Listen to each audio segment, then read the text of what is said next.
In this video, I'm going to show you how you can fix WhatsApp when it's not showing the link previews. Before we dive into this video, make sure to like the video and subscribe to the channel with all notifications on. It really does help with the channel and it lets us know that you want more WhatsApp content just like this. We'd greatly appreciate it, but in this guide specifically, we're going over how you can fix WhatsApp if it isn't displaying correct link previews. To do this, first go ahead and open up the WhatsApp app.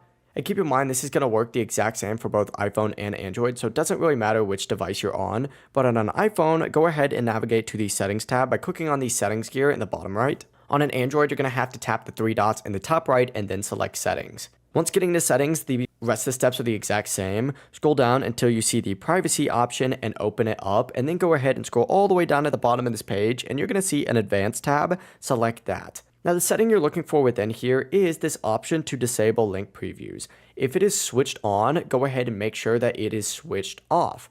From here, you can go back into WhatsApp and you can either send a link yourself to test it or go back to previous links and you should now see a preview within those chats. But yeah, it really is as simple as that. If you have any questions, don't hesitate to ask us down in the comment section below. And before you leave this video, make sure to like the video and subscribe to the channel with all notifications on. It really does help out the channel and we greatly appreciate it. Have a great rest of your day. Peace.